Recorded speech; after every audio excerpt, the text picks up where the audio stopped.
Tá, então, eu vou começar aqui a apresentação.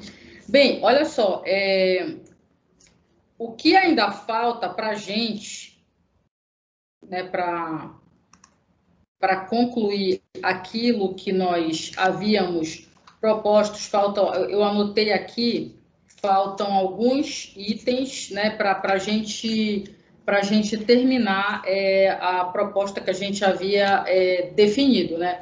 Então, eu vou falar um pouco hoje de seleção, falta os outros tipos de repetição, que a gente vai utilizar principalmente na próxima aula para a gente calcular as séries infinitas, que eu não sei se está no programa de cálculo 1, mas que você vê muito em equações diferenciais, que vocês vão estudar ainda, né? Mas eu vou mostrar aqui, então, os outros tipos de repetição, trabalhar com funções, né?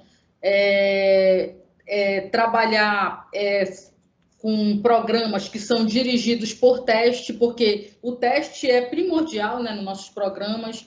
Vamos falar sobre algumas estruturas de dados, né, em Python, listas, dicionários, e algumas estruturas de dados que não estão na nossa programação, mas nós vamos dar como introdução, como pilhas, filas, criação de arquivos, escrita em arquivos, busca e ordenação, né, que já vai se dirigindo para algo um pouco mais complexo, e uma noção bem simples de programação orientada a objetos, né? Então, como vocês vão ter o trabalho de vocês e o tempo limite por equipe vai ser 20 minutos, a gente vai, no dia 8, todos têm que estar com o trabalho pronto. Então, naquele dia, 5 ou 6 equipes vão apresentar, a gente vai sortear no dia mesmo. Então, eu não vou limitar esse tempo para vocês definirem o tema, porque eu acho que muitas equipes ainda estão com essa dúvida, então eu vou deixar bem lá para frente, né? Praticamente na véspera. Então, até lá, na semana que vem, eu vou deixar algumas aulas para vocês e um trabalho. E até a primeira semana de dezembro, a gente vai falar sobre todos esses conceitos que ainda faltam, tá? Então, né, na aula de hoje tem bastante exercício. Depois, quem quiser ir fazendo, pode ir fazendo paralelo ou então fazer após a aula, tá bom? Se alguém tiver alguma dúvida, pode me cortar, tá? Porque eu vou apresentar aqui no PDF, tá bom?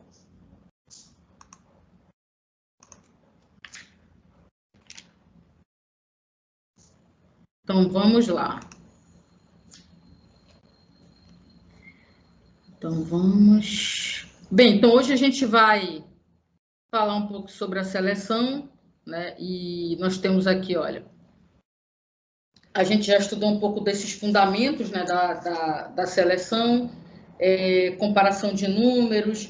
Aí agora nós vamos falar do comando if e else, que era o nosso se então, né, a estrutura if, then, else que eu falei para vocês. E aí vamos lá, então.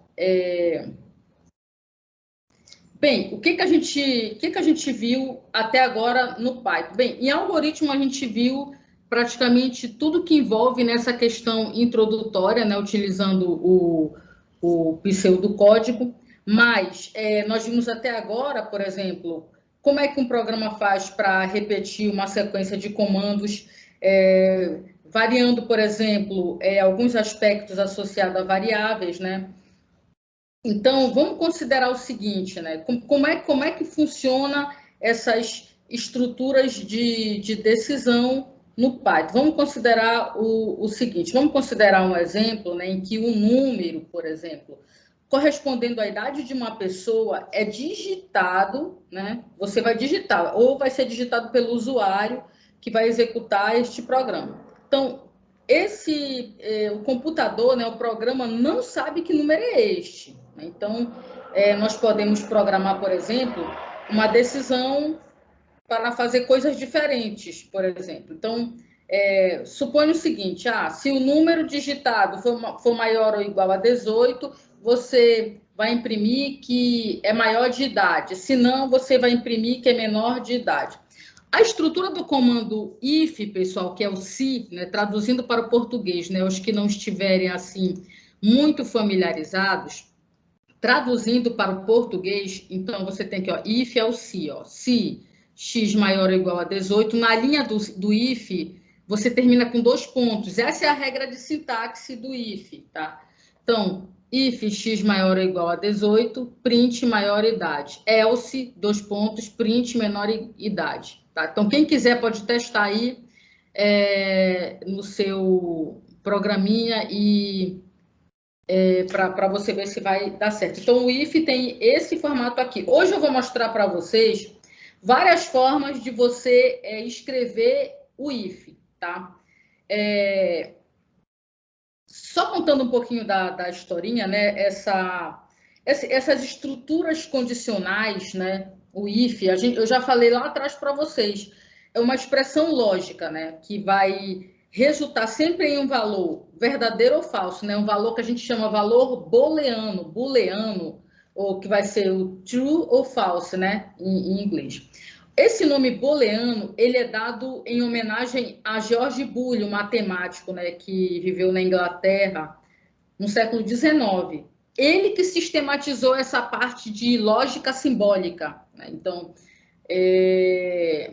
existe uma disciplina chamada lógica no curso de matemática. Você fica 6 meses estudando só lógica, né? Num programa nada, é só lógica mesmo, né? Então, o Boole, ele sistematizou toda essa base, né, para a construção de computadores que já se deu, né, no século XX, tá? Então, eu vou mostrar aqui para vocês como é que funciona no Python. Depois, quem quiser, pode dar uma pesquisada aí no cara George Boole, né? George Boole,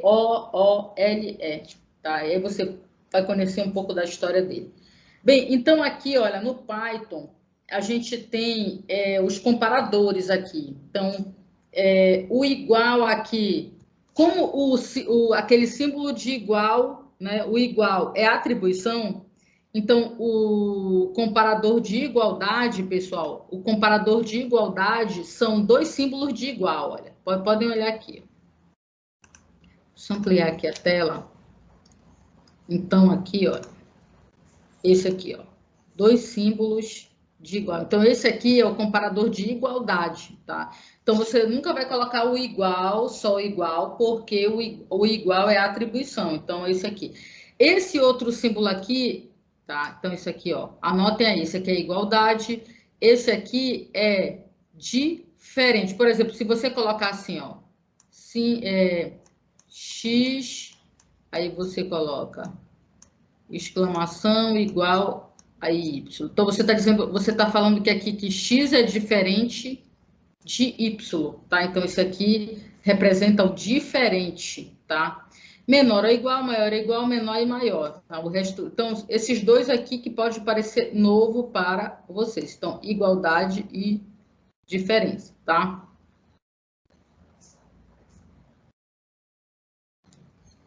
Olha só aqui. Programa para verificar se 3 valores digitados correspondem aos lados de um triângulo. Vocês fizeram um algoritmo desse, a gente fez um algoritmo até assim bem completo, né?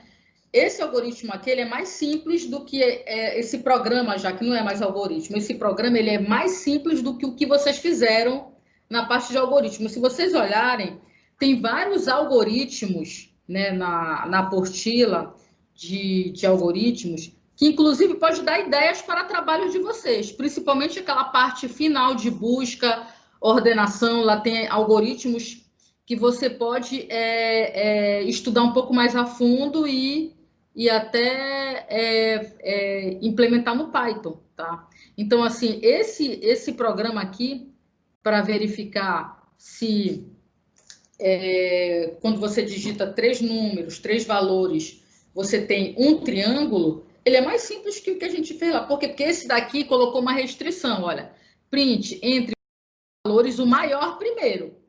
Ou seja, você é obrigado a entrar com o maior lado primeiro, tá? Então, A recebe o valor A, o valor, aí depois o B valor B e o C recebe o valor C. Então, olha, se A, que é o maior valor, for menor que B mais C, print forma triângulo. Se não, não forma triângulo. Então, por que esse algoritmo pediu para digitar o valor, o maior primeiro? Para não ter aquelas outras condicionais, né, que existia lá no algoritmo que a gente fez, porque a gente tinha que testar lá no algoritmo. Você digitava 3 lados, né?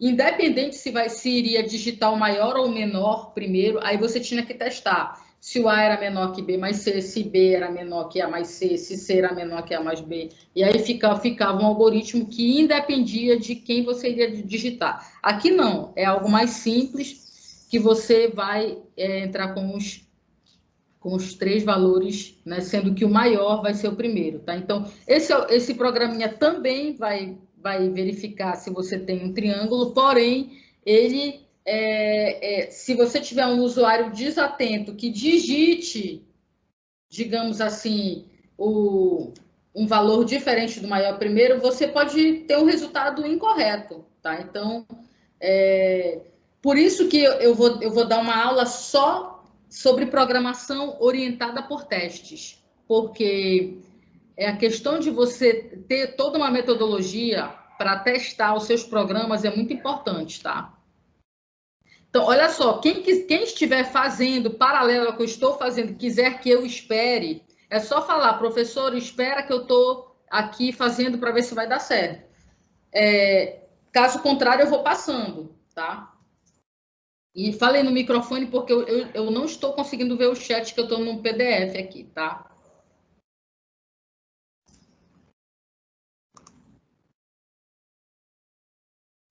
Espera aí, pessoal, só um minutinho que deu um erro aqui. Tá.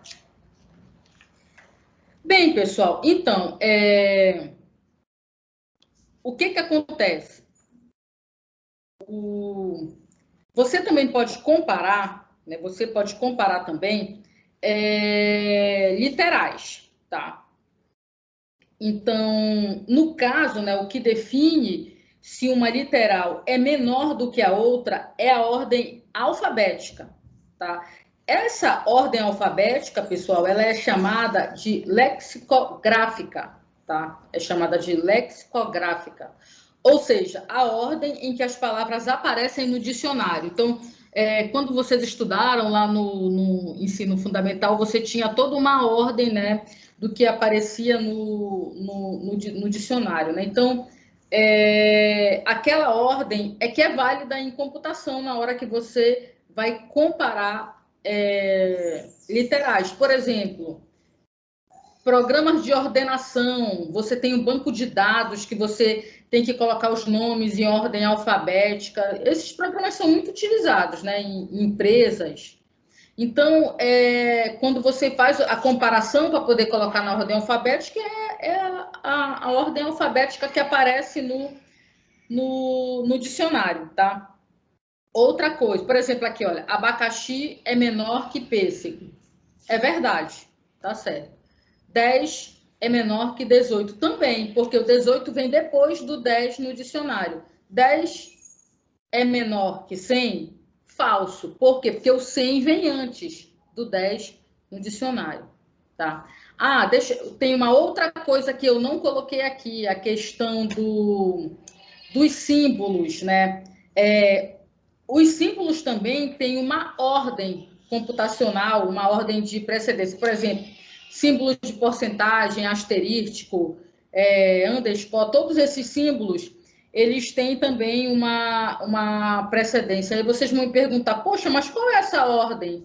É uma ordem arbitrária, pessoal. Essa ordem, tabelas, né, de caracteres que foram criadas na década, eu acho que foi entre 1940, por aí, 1950, foram criadas essa ordem, né? Então, por exemplo, aqui, olha, se vocês quiserem saber, olha, qual é a ordem, né? Se você quiser saber qual a ordem lexicográfica de um caractere específico, você pode usar essa função aqui, olha, essa função ord. Então, vou já mostrar para vocês, tá? Olha que cada símbolo, não só as letras, tem uma ordem de precedência determinada. Por exemplo, aqui, olha, o símbolo de porcentagem é menor que o símbolo aqui de diferença. Aqui está dizendo que retorna verdadeiro. Será que retorna verdadeiro? Então, olha só, eu vou mostrar aqui para vocês, no meu Python, para vocês olharem. Deixa eu parar aqui esse compartilhamento. Deixa eu abrir aqui para vocês verem. Espera aí. Rapidinho, pessoal.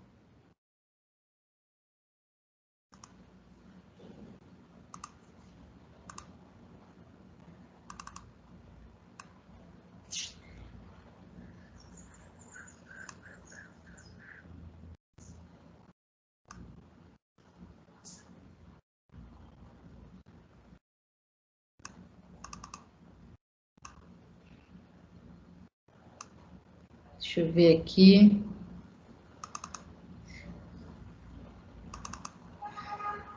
Pessoal, vocês estão vendo a tela do meu Python? Se não estiverem vendo, falem, para eu organizar melhor aí, tá? Vejam aí se vocês estão vendo. Se estiverem vendo, ok. Se não, liguem o microfone e falem que eu não estou vendo a reunião, tá? Então, olhem só aqui. Eu coloquei um print aqui só para mostrar, olha aqui, print a ordem do símbolo de porcentagem aqui e do símbolo negativo. Eu vou mandar executar esse programinha aqui, ó. Olha só a ordem, aqui embaixo, na tela de execução.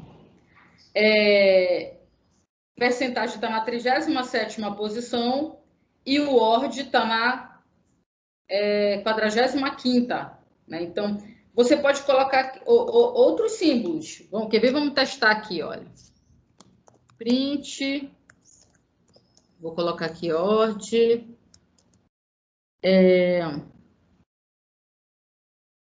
Vou colocar aqui o asterístico. Bora ver qual é a posição do asterístico aqui. Ó, 42º do asterístico, certo? E assim vai. Agora, olha só, esse comando CHR aqui, ele já é o contrário, né, do ORD. Se você colocar assim, print CHR 37, ele vai falar quem é que está na posição 37. Olha só aqui. No caso aqui, esse símbolo aqui, né, tipo um φ aqui. Vamos pegar aqui posição, quem é que está na posição 2, por exemplo? Vamos ver. Vamos ver quem está na posição 2.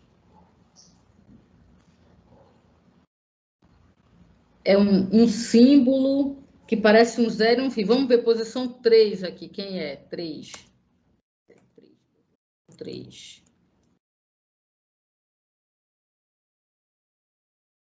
Aí você... Peraí, quem é posição 3? Tá imprimindo a mesma coisa. Deixa eu ver aqui. Vou colocar aqui 31, que eu nem sei quem é a tabela completa. Mas existem tabelas prontas aí, completas. Deixa eu ver aqui, 36. Não sei porque está imprimindo igual. Olha, agora foi diferente. Aí, ó, vamos ver aqui, 38. Quem é o 38? Tá, então, vocês vão ver aí que você tem também uma tabela, que é algo aleatório, né, que imprime isso aí, tá? Então, eu vou agora voltar a compartilhar a apresentação. Vamos olhar aqui, vou parar aqui.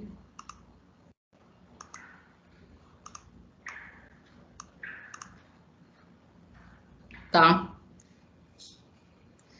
Olha, você pode escrever um programinha que imprima na tela todos os caracteres com número de ordem de 0 a 255. Imprima o número de ordem e ao lado deste o caractere correspondente. Aí vocês vão saber, tá? Aqui, olha, de 0 a 255 vai aparecer, tá bom? Então, quem quiser digitar aí esses comandos para saber como essa tabela aí dos caracteres, ok, tá? Então, vou passar. Olha só aqui. Isso aqui é um exemplo. Tá? Nesse exemplo, escreva um programa que leia 2 números e depois imprima na tela o maior entre eles. A gente fez esse algoritmo também. Nota o seguinte, que o conceito aqui do comando if e else, como você não tem o fim C, né, ou end if, que em algumas linguagens de programação tem. Então, em algumas linguagens de programação, você tem o end if, né? O end if é o quê? É o final do se, né? O end if. Então, no Python não tem isso, tá? Então, no Python, para você saber se um grupo de comandos está dentro dessa estrutura condicional, você vai tratar da mesma forma que você fazia lá no laço for, né? Você vai ter que fazer a indentação para poder mostrar que aquele comando ou aquele grupo de comandos está dentro da sua estrutura condicional, tá? Então, olha só. Por exemplo, aqui, olha, você vai digitar 2 números, né? O primeiro e o segundo.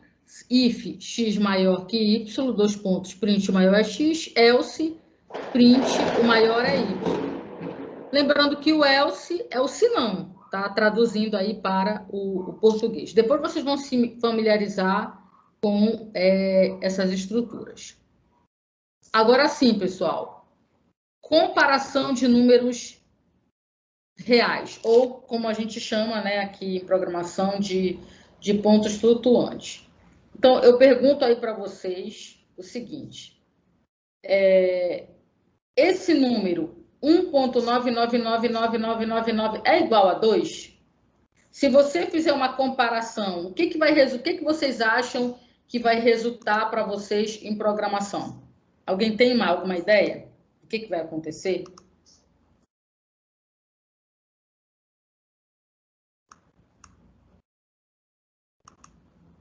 O que vocês acham?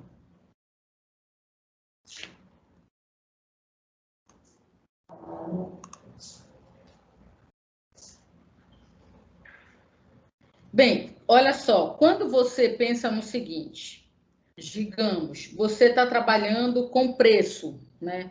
Então, você vai comprar uma mercadoria e está lá, o negócio é R$1,99. Você vai dar R$2, né? Dificilmente alguém vai te dar esse troco aí. Então, quando você preço ou numa distância, esses números, eles são praticamente iguais, porém, matematicamente, eles não são iguais e nem computacionalmente. Como é que você vai comparar esses números? Você vai utilizar um conceito que a gente chama de precisão, ok? Então, como é que você define essa questão da precisão? Você pode definir até quantas casas decimais devem ser consideradas. Então, você considera o número de casas decimais e faz a comparação, tá? Então, por quê? Porque quando você trabalha com números reais e ao longo do seu programa você tem uma série de cálculos ao longo do seu programa, o que acontece quando você tem uma série de cálculos ao longo do seu programa? Você tem vários arredondamentos, né? Então, você define as casas decimais e a precisão. Olha só esse exemplo aqui, para verificar se 2 números de ponto flutuante são iguais. Então, você tem aqui, olha, as casas decimais, precisão é igual a 10 elevado a menos casas decimais. X é igual a float, input X, input Y. Se, olha só, o ABS, o que é ABS? ABS no Python é o valor absoluto, então é uma função, tá? O valor absoluto é uma função. Lembra da função módulo, que era a função valor absoluto? Então, a função módulo ou ABS, ela vai retornar, se o número for positivo, ela vai retornar o número, se for zero, ela retorna zero, e se for menor que zero, né, ela vai retornar menos o número, ou seja, o valor absoluto é um valor positivo, né? esse valor ele tem que ser menor que a precisão. Então, se o valor absoluto da diferença entre esses dois números for menor que a precisão, então eles são iguais. Se não, eles são diferentes, tá? Então, eu gostaria que vocês testassem esse programinha aí para vocês visualizarem essa questão da precisão, porque em engenharia você não vai ficar trabalhando com números inteiros, você vai trabalhar com erro, com precisão. Tem um trabalho que foi, acho que a ideia da Juliana, que é calcular zeros de equações através do método da bisseção. Quando você olha o tema, você pensa assim, cara, mas calcular zero de equações, isso aí, pessoal, vocês é uma disciplina inteira, é métodos numéricos, que existem equações que não tem solução que você faça na mão. Vocês aprenderam até o final do ensino médio resolver várias equações, né? E até no cálculo 1, quando vocês resolvem problemas, vocês conseguem fazer tudo na mão. Porém, na engenharia, a maioria dos problemas você não consegue mais fazer analiticamente. Então, você já vai para um outro campo da programação e da análise e da matemática, que é o dos métodos numéricos, que é o trabalho da Juliana Silva. Então, você tem uma equação maluca, não linear, de ordem 5, de ordem 10, de ordem 1000, e que você quer as equações. Como é que você vai fazer isso? Você faz isso utilizando métodos numéricos, mas para poder você ter um método bom, você tem que trabalhar com o que a gente chama de precisão. Como é que vai ser a precisão dessas soluções e dessas raízes aí que você vai encontrar, tá? Então, vocês podem testar esse aí, jogar aí no chat, testem aí com qualquer número real, entendeu? Então, vocês podem colocar esse número que eu coloquei agora, 1.9992, e verificar se eles são iguais ou diferentes. Aí, quando eu coloco duas casas decimais de precisão, é 10 elevado a menos 2. O que é 10 elevado a menos 2? 0, né, 0,01. Não é isso, pessoal? Então, quando você pensa... Aí você pode pensar na precisão da forma que você achar. Eu quero uma precisão com 3 casas decimais. Geralmente, quando você trabalha com preço, com distância... Agora, quando você já vai para o campo das deformações, que é o que a gente trabalha em engenharia civil, você já vai o quê? 4 casas decimais de precisão, 5, entendeu? E assim sucessivamente. Então, testem aí, tá? Se alguém estiver testando e quiser que eu fique esperando, fale no microfone, senão eu vou passar aqui, tá? Bem, aqui, olha. O comando if sem else, tá? Então, aqui... você tem essa outra forma aqui de escrever o if sem else, né? Então, você tem aqui, olha, if x maior que y, print mensagem 1. Notem que você tem aí um outro print aí, pessoal. Esse outro print não está indentado, esse aqui, olha. Esse aqui. Então, ele não faz parte da estrutura desse if aqui, né? Então, olha esse outro aqui, olha. Esse aqui tá sem o else. Agora, esse outro aqui, eu coloquei o else, olha. If x maior que y, print mensagem 1. Se não, mensagem 2. E aqui, essa mensagem 3 não faz parte da estrutura if else aqui, tá? Então, notem, olha, atentem às regras de sintaxe, tá, pessoal?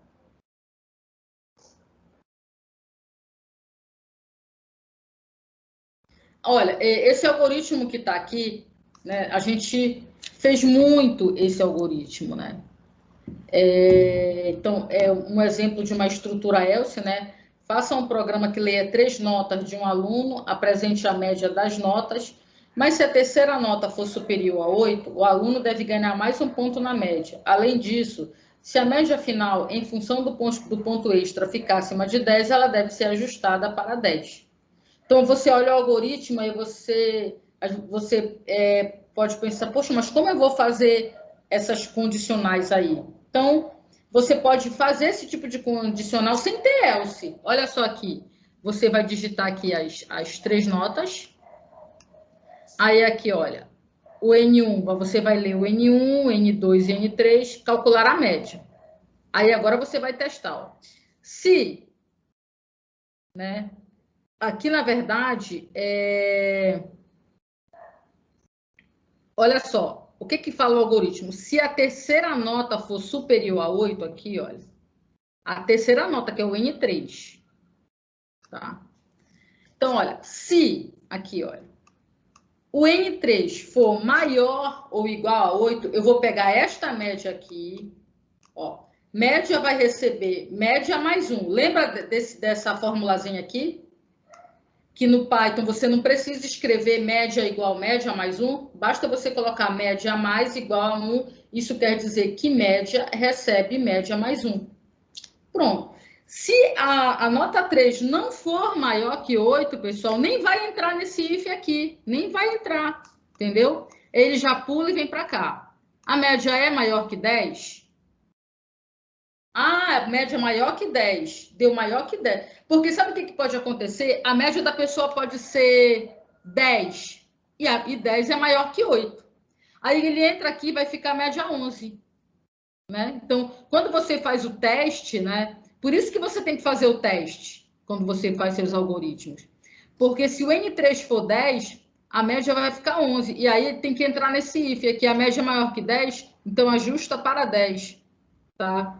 E aí, esse programa ele executa, faz exatamente o planejado. Tá? Quem quiser testar, teste aí, tem os valores para você testar, olha. Aqui, ó, terceira nota maior que 8, tá? Você pode colocar, você pode colocar 8 e você pode colocar média 10, só para você testar, tá? Ou então as três notas menores que 8, para você testar. Olha, que tem essas entradas aqui, você pode testar, ó. 3, 4 e 5, depois 4, 6 e 9, 9, 10 e 10. Aí você vai ver como é que vai ficar a questão da média, tá? Então, quem quiser testar, teste aí, tá? Se ninguém for testar, eu vou passar adiante. Tá? Falei no microfone aí que eu não estou na reunião, olhando a reunião. Outra coisa.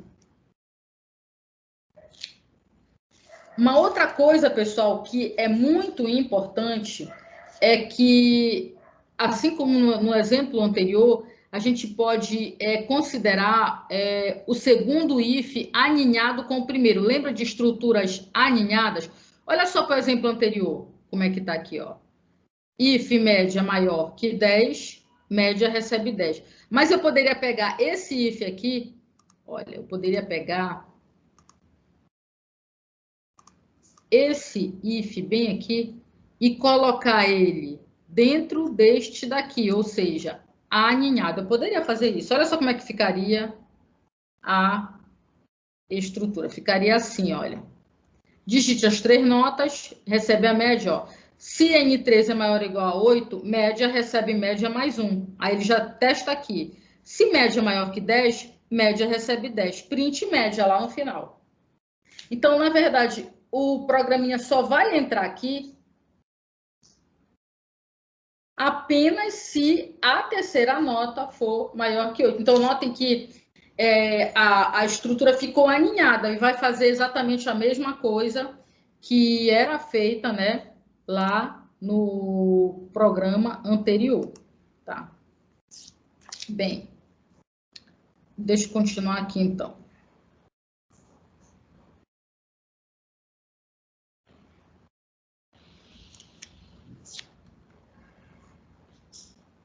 Então, olha só. Olha só esse exemplo aqui, pessoal. Olha esse exemplo aqui. Né?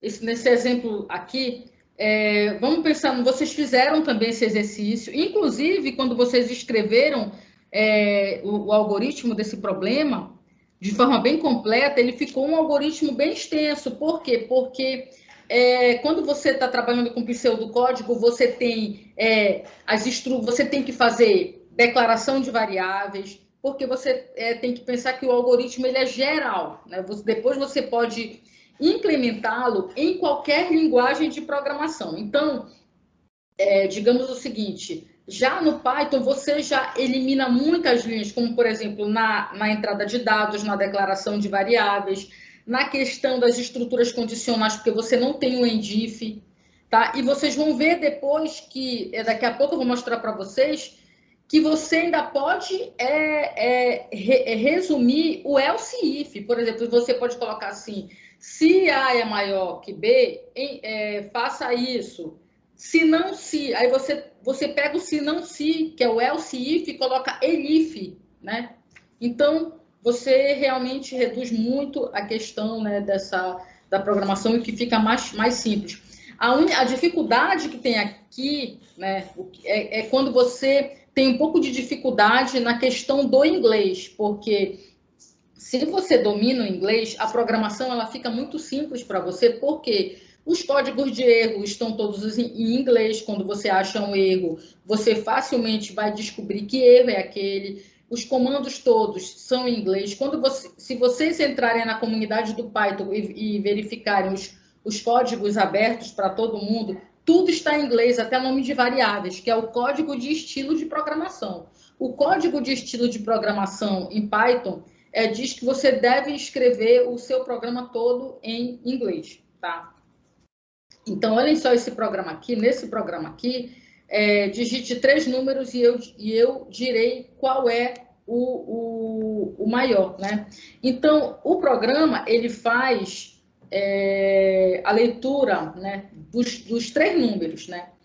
E depois, o que acontece? O raciocínio ele poderia ser mais ou menos assim, né? Se o primeiro for maior do que o segundo, né? Então, olha, A é maior que B, certo? Então, compare então ele com o terceiro. Se não, olha só.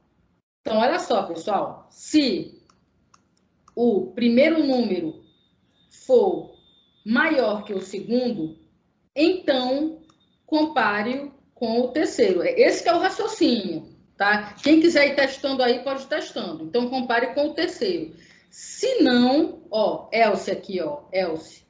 Se não, aí o que você vai fazer? Compare o segundo com o terceiro. Então, na verdade, aqui tu não precisa mais colocar a estrutura final, tá? Então, se não, print C, tá? O maior número, aí você tem aqui, ó, olha só. Se A é maior que B, aí você vai pegar o A e comparar com o C. Se o A for maior que o C, print A. Como o A já foi comparado com B, e aí você vai comparar o C.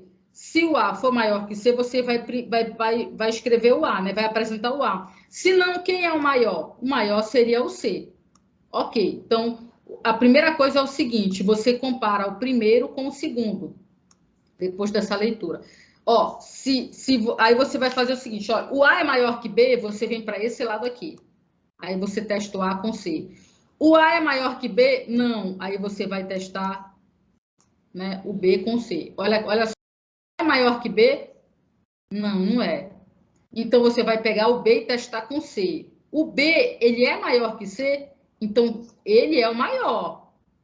Se não, o maior é o C, tá? Então, na verdade, olha como é que funciona esse programa. Você vai pegar o A, testar com o B. Se o A for maior que B, você executa tudo isso aqui. Se o A não for maior que B, você vem para este lado aqui, tá? Que é o else, ó. Então, esse aqui é o else, tá? Ok, então, vou passar adiante aqui. Se tiverem dúvida, me cortem no microfone, tá? Aqui tem vários exercícios que vocês podem fazer, tá? Então, eu vou deixar aqui para vocês, tem o código também para vocês testarem aqui, olha. Um edital de concorrência pública vai avaliar propostas considerando 3 critérios: qualidade e preço, tá? Cada um dos 3 critérios recebe a nota de 0 a 10. Escreva um programa que leia as notas de preço, prazo e qualidade de uma proposta e escreva sua nota geral, baseando-se nos seguintes critérios. Se a nota da qualidade for menor que 7, inferior a 7, a nota geral será 0, independente dos outros fatores. Se a nota for igual ou superior a 7, aí e a nota do preço foi igual ou superior a 7, então a nota geral será a média das 3 notas, ou seja, qualidade mais preço mais prazo. Se a nota da qualidade foi igual ou superior a 7 e a nota do preço foi inferior a 7, então a nota geral será a média das 3 notas, mas com peso 2 para a nota do preço, ou seja, qualidade mais 2 vezes o preço, mais prazo, dividido por 4. Então já está tudo dado e aqui os valores de teste. Tá? E vocês vão ver aqui, olha, tem o algoritmo para fazer isso, ele é bem simples. Então, quando você olha, aparentemente, o enunciado é muito complexo, não. O algoritmo é bem simples, tá? E vocês vão olhar depois, fazer os testes, tá? E eu vou falar aqui sobre o uso combinado de estruturas de seleção e repetição, tá? Olha só aqui esse exemplo. Esse exemplo aqui, eu queria que vocês digitassem aí e postassem aí no chat. Eu vou dar um tempo para vocês para fazer isso, tá? Porque esse aqui já é uma combinação, né? De estruturas de seleção e repetição, tá? Então, nesse caso aí, pessoal, você tem, quando você tem essa combinação, isso é o que acontece de forma assim muito comum em programação. Então a gente pode começar com uma busca muito simples, né? Isso aí é um programa de busca, né? Ela não é uma busca complexa, mas é um programa de busca. O programa vai permitir que você digite 10 números e depois dirá qual era o maior número da lista que você digitou, tá? Então, esse número ele vai combinar, né? E um comando que a gente já conhece, né? E o if. Só explicando aqui, né? Existem vários exemplos aqui que estão feitos com formato antigo. Eu alterei só esse slide, né? Para quem está com a versão posterior do Python. Quem está com a antiga, esse F aqui não vai funcionar, tá? Então, aqui, olha. Maior, aqui, olha, print, digite 10 números inteiros em qualquer ordem. Print, ao final direi qual é o maior valor. Aí você vai ler, vou inicializar o maior aqui com o primeiro valor lido. Então, ó, int input, primeiro valor lido está aqui, ó, primeiro valor lido. Quando você for fazer o for já vai começar do 2, porque o primeiro valor lido está aqui, ó. O primeiro valor está aqui.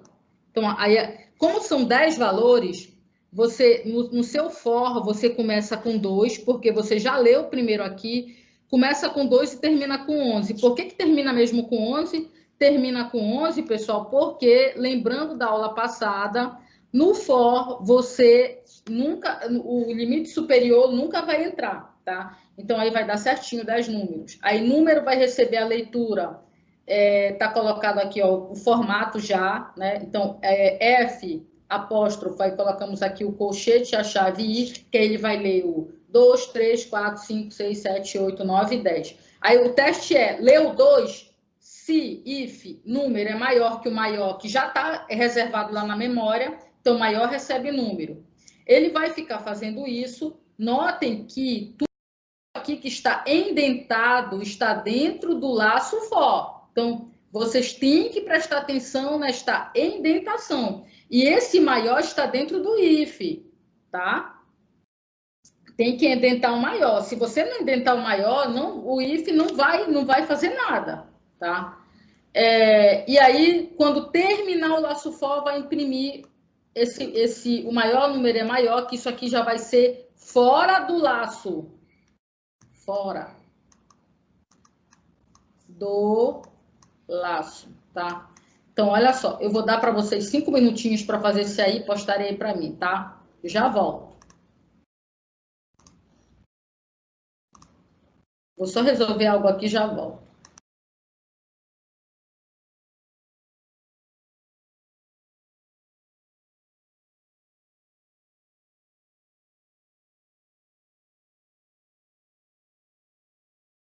Deixa eu ver aqui do Vitor.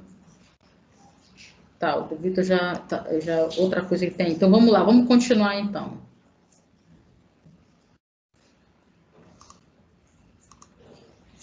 Bem, então, olha só, aqui tem vários... Tem um outro exemplo aqui para vocês fazerem depois, fazerem os testes.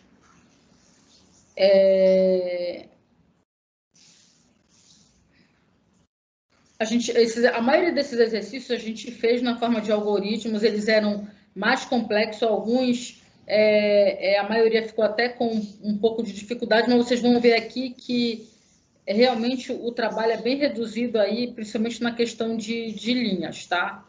Aqui tem vários exemplos para vocês fazerem. Deixa eu ver aqui.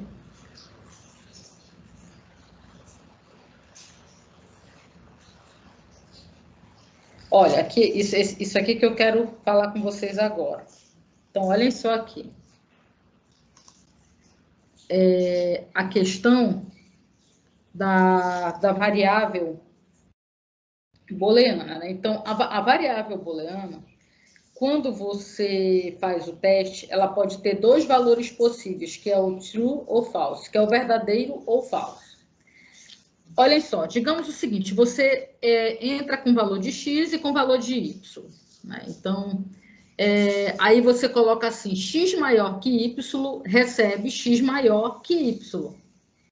Olha só, eu vou mostrar aqui no meu Python o que, que acontece quando a gente faz isso. Ó, quem quiser, ó, anota aí essa linha de comando, eu vou abrir aqui o meu Python e vou mostrar aqui para vocês.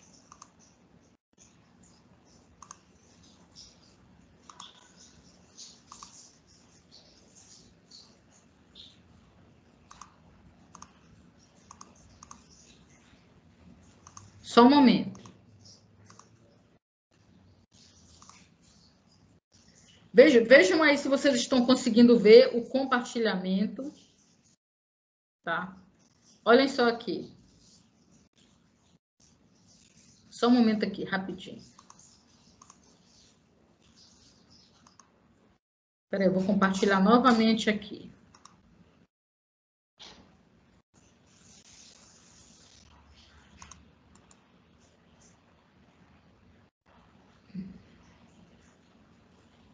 Então, olha só, pessoal, espera aí. Então, aí, estou compartilhando agora com vocês. Olhem só aqui o programinha que eu acabei de falar. Ó. X, você vai ler o X, vai ler o Y, e você vai falar que a variável X maior que Y vai receber X maior que Y. Olha só na hora que eu mandar executar. Vou digitar o X aqui embaixo. Vou colocar X igual a 5 e o Y igual a 2. Ó, true, que é verdadeiro. Tá vendo? Então, notem que essa variável x maior que y, ela vai receber o verdadeiro ou falso, né? Dependendo do que você digitar para o x ou para o y. Vocês podem fazer esse teste aí, tá? Que é a variável booleana, né? Então, por exemplo, eu vou executar novamente aqui, olha. Eu vou colocar agora. Eu vou colocar agora aqui, ó. 2 e 1. Tá, eu fiz a mesma coisa. Então, deixa eu executar novamente aqui. Eu vou colocar agora 1. A minha mente tá, o meu pensamento tá tangente. Vou colocar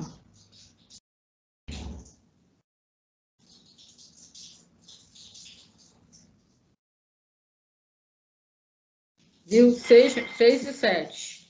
Aí deu falso, né? Então,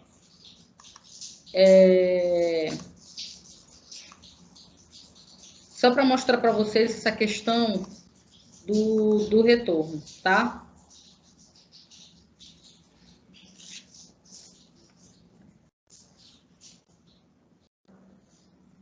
Olha só, outra coisa, pessoal, a gente também pode.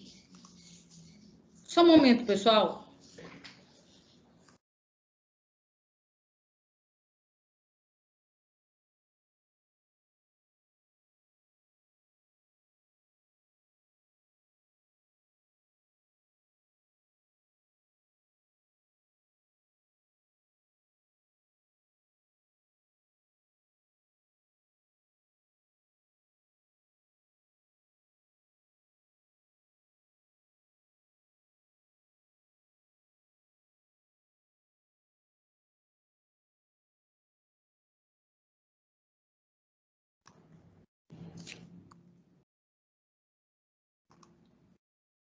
Bem, então, por exemplo, você pode também trabalhar com hipóteses, né? O que, que seria trabalhar com hipóteses? Então, por exemplo, digamos o seguinte, que você digite um número qualquer e queira saber se esse número é primo, né? Então, você pode partir do princípio que é verdade que o número seja primo. Tá? Então, isso aí que é trabalhar com hipóteses. Você pode partir de uma hipótese e depois confirmar se essa sua hipótese é verdadeira ou falsa, tá? Quando você vai fazer um experimento científico qualquer, você primeiro vai trabalhar com a hipótese, que vão ser aqueles possíveis resultados que você pode obter. Então, você parte de uma hipótese. Aí, por exemplo, aqui a sua entrada de dados é um número qualquer, que você vai verificar se é primo. Aí aqui você pode criar um laço para procurar os possíveis divisores, né? Porque se existir um número é primo, se ele é divisível por ele e por um. Então, se existir mais, se existir algum outro divisor, ele não é mais primo, né? Então, olha, para o possível divisor, aí você começa aqui, ó, do 2. Não precisa começar do 1, do 2. Olha só aqui, até a divisão inteira do número por 2 mais 1. Por que do número por 2 mais 1? Olha, porque é o seguinte, quando você vai procurar um número primo, você tem um número gigante, um número primo. Como é que você procura saber se ele é primo? Você vai verificar os possíveis divisores dele até a metade dele. Você não vai ficar procurando divisor até chegar no final do número.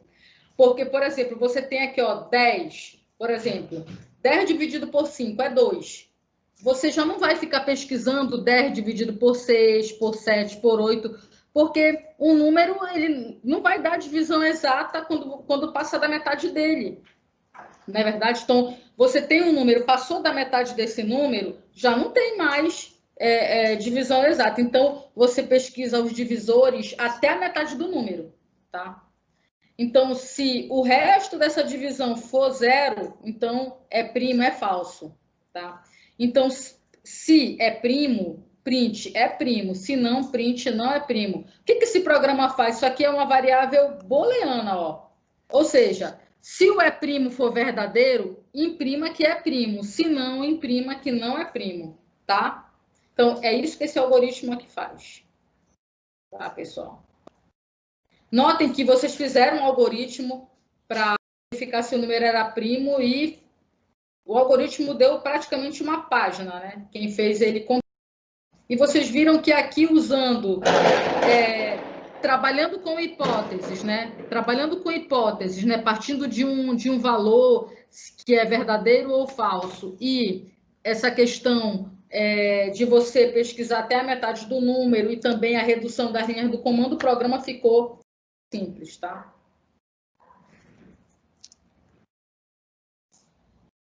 Então, aqui tem outros exercícios para vocês fazerem, olha. Considerando o programa que verifica se o número é primo, pode ser interessante saber quais são os divisores desse número. Aí eu coloco aqui na frente o código-fonte, atrás já é a execução para vocês testarem, tá? Tem vários exercícios aqui. Bem, o que eu queria falar com vocês também sobre a condição composta, né? Porque há situações, pessoal, em que a decisão a ser tomada em uma estrutura de seleção envolve o quê? Envolve mais do que uma única comparação com os operadores menor, maior, igual, né? Então, vamos lembrar aqui que esse end aqui, ó, é o E, né? Lá do nosso pseudocódigo, que corresponde ao operador de conjunção, que vocês viram lá em conjuntos também na matemática, né? Então, se a condição composta for condição 1 em condição 2, a condição composta só será verdadeira se tanto a condição 1 como a condição 2 forem verdadeiras. A gente até mostrou uma tabela para vocês dessas estruturas, certo? Então, tudo aquilo, pessoal, é válido aqui, tá? Por exemplo, aqui, olha. Você também pode resumir desta forma. Nota maior ou igual a 3 e menor que 6, tá? que aí você suprime o end, mas isso aqui são estruturas equivalentes, tá bom? Então, olha só aqui, o not que a gente viu também, né? Então, você tem o OR também, que eu não coloquei aqui, é OR, né? Então, o OR, ele corresponde à disjunção ou, né? Que a gente viu o seguinte, uma das duas condições tem que ser verdadeiras para que aquele comando ele seja verdadeiro, né? Então, o not já é o operador de negação, né? Então, o que ele vai fazer, o operador de negação? Ele vai inverter o valor verdadeiro de uma expressão. Então, olha só aqui. Quando eu falo assim, not x igual a y, eu falo para vocês o seguinte, olha, x não é igual a y, eu estou dizendo que x é diferente de y. Né? Então, isso é algo lógico, né? Então por isso que quando o Boole criou, na verdade, o nome disso é lógica booleana, né? O nome. Então, quando você fala not x igual a y, isso é a mesma coisa que dizer x diferente de y, tá? Se você coloca not x maior que y, tudo que não é mais, se o x não é maior que y, ele é o quê? Menor ou igual a y. Se você coloca not x menor ou igual a y, se ele não é menor ou igual a y, ele é maior que y, tá? Então, olha, outra coisa, pessoal, outra coisa, a precedência, né? Vocês que estão aí no mundo da programação, você sempre tem que lembrar da ordem da precedência, só que agora entra também esses operadores lógicos aí, né? Então, o que tem maior precedência é o not, seguido do end e depois o or, tá? Então, essa é a ordem, e depois falando dos operadores. E outra coisa, quando tiver parêntese, não esqueçam que eles forçam a execução dos operadores contidos dentro dos parênteses, tá? Então, tem que ter cuidado com tudo isso aí, tá?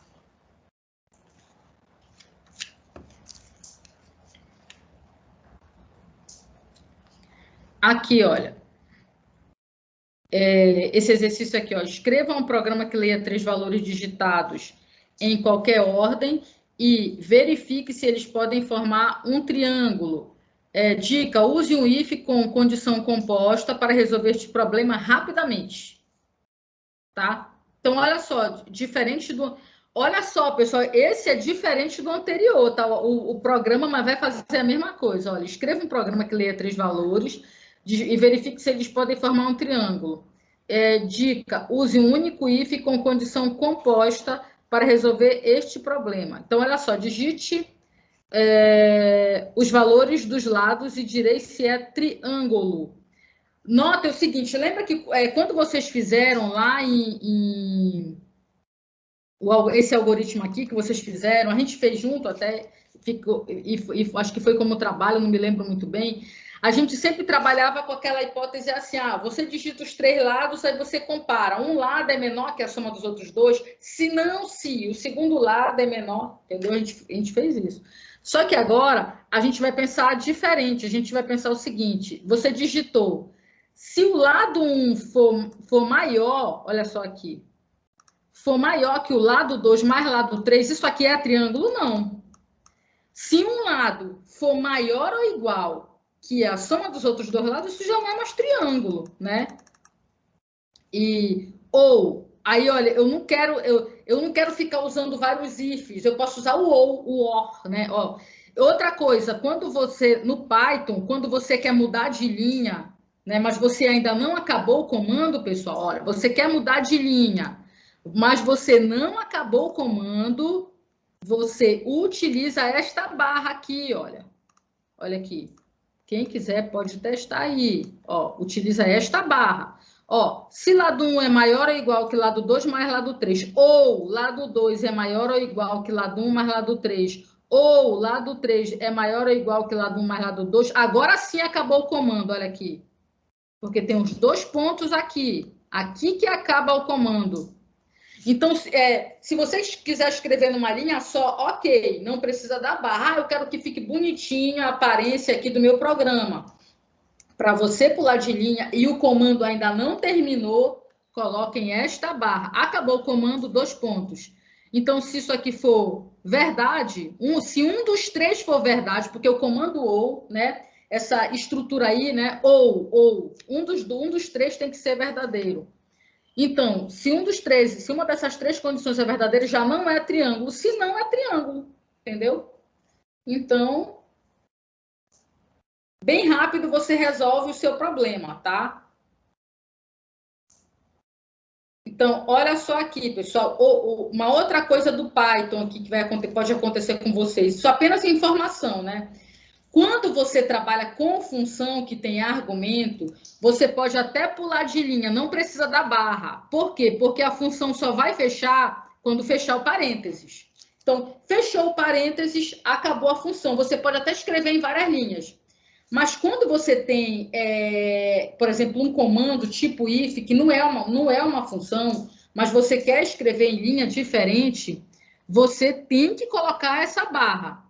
Agora, olha só aqui, se A é maior que B, AND, que é o E, aí se eu colocar tudo em parêntese, e B maior que C, ou C maior que D, eu não preciso de colocar barra aqui, porque eu abri o parêntese e só vai acabar quando fechar o parêntese e o comando termina aqui, ó, quando colocar os 2 pontos, tá? Então, são, digamos assim, formas para você deixar um estilo aí no seu programa, tá?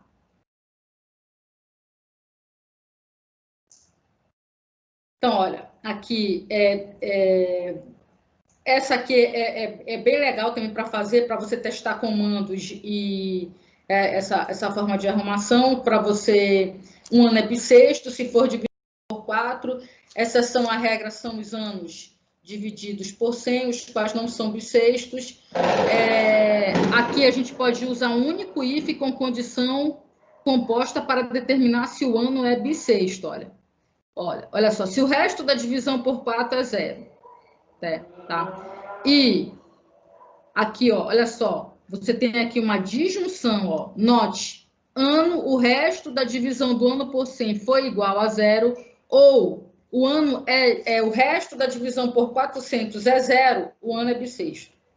O professor de matemática do 5º ano do meu filho passa direto esses exercícios assim, olha, um ano para ser bissexto, ele tem que ser divisível por 4, né? E se ele terminar em 00, ele tem que ser divisível por 400. Aí ele coloca lá uma lista de números e fala qual é que é bissexto. E aí ele vai fazer uma continha que, na verdade, ele poderia resolver pensando de forma lógica, né? A outra coisa, pessoal, a seleção múltipla, que era isso que eu queria terminar com vocês, essa abreviação aqui do Python, tá? Então, olha, digamos que você tem aqui várias estruturas condicionais, ó. Se condição 1 for verdadeira, façam alguma ação. Se não, se condição 2, você pode substituir esse else if aqui por elif, tá? Então, vou mostrar aqui nesse exemplo, ó. Faça um programa para ler 2 números inteiros e, em seguida, leia um símbolo mais, menos ou asterístico que representa uma operação aritmética entre os números. Então, eu gostaria que esse vai ser o último exercício de hoje para vocês fazerem e postarem para mim, tá? Então, notem que é um programa que você pode usar no programa inteiro o elif, entendeu? E else só no final, porque você não tem mais o elif, olha só. Você vai entrar com os números. Então, você vai entrar com os números, né? Aqui, olha. E o operador, que pode ser mais, menos, ou asterístico ou divisão. Se o operador for igual a mais, você vai imprimir a soma. Se for igual, se não se, ó, elif. Aí, ao invés de fazer else, if, aí você vai colocar elif, se não se, se não se, se não se, e no final, se não, tá? Façam esse aí, testem e postem aí para eu olhar, tá bom? E aí, quem terminar pode sair, tá? Que a aula vai até aqui. Na próxima aula, eu vou utilizar outros comandos de repetição, com estruturas condicionais para vocês resolverem problemas matemáticos como de séries infinitas, né, que você vê muito no final da disciplina de cálculo e em equações diferenciais. E vamos iniciar o estudo de funções, tá? Que eu espero que alguma equipe pegue esse tema, tá? Até agora eu não vi nenhuma equipe pegar o tema de funções. Então, na aula que vem, eu vou falar sobre esses 2 tópicos, tá, pessoal? Então, façam aí, postem e a gente se encontra na próxima aula. Um abraço a todos. Vou deixar aqui aberto para vocês.